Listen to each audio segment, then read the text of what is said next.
Okay, our next shooting drill that we're going to do here is we call it Olympic shooting. And this is a great drill for young kids all the way down, all the way up to our varsity guys. We do this maybe every other day to get as many shots up as we can.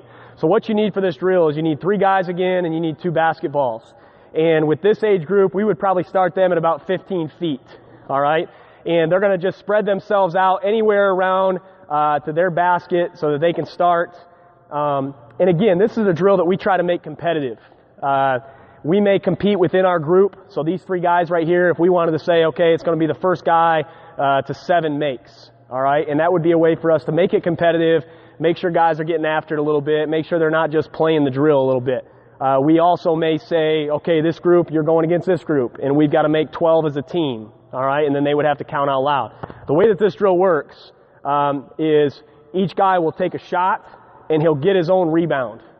And while he gets his own rebound, there will always be one guy without a ball, okay? Now, this guy without a ball is going to constantly be moving around the court to simulate a game, okay? As we've said before, you can't stand still in this game, all right? Against the best teams, you'll never get open, you'll never get a shot off, all right? And so what they'll do then is after they get their own rebound, they will then make a pass at an open guy.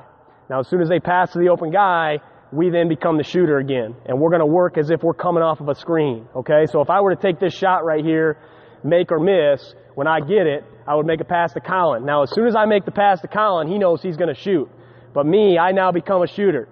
So I would simulate maybe like I'm coming off of a double staggered screen here, and I'm getting ready to catch another pass, which would ultimately come from Peyton, okay?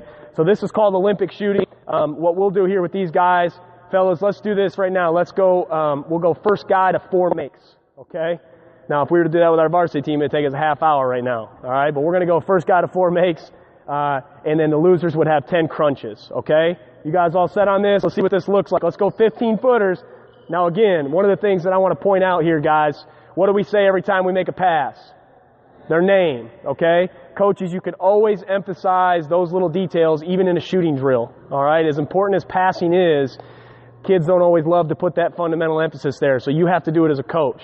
So if Spanky were to not call out Peyton's name on a pass, I may stop their team, make them do 10 crunches, and get back up and start the drill again, okay? So let's make sure we're loud in here. Let's make sure we're making good passes. You have to count your makes out loud, okay? So when I make one, I would say 1, okay? So everybody in your group knows. All right? Let's go for this. Let's go first guy to 4 makes. Ready? Go. All right, and coaches, what you can do is you can go around to every group, and you can make sure that the fundamentals are there, okay? You'll see a lot of bad passes in this drill. You'll see guys that are not getting their feet set because all they can think about is getting a quick shot off. So you always have an opportunity to coach within these drills. Make sure that these guys are communicating. One of the things that is so important at a young age is learning how to communicate. And if they build those habits, then they'll be in good shape, okay? So Spanky, your team, you got 1 there, you 2 would have 10 crunches, okay? So we would give them 10 crunches. You guys want to do your crunches? You can work on those abs, okay? But again, what you'll see is you'll see a lot of bad passes, and especially as guys start to get tired, you'll see that their fundamentals go out the window, and it's a great time to stop and teach and make sure that they understand, in the 4th quarter, that's how you're going to feel. Okay, stop. Okay, so that would be our Olympic shooting.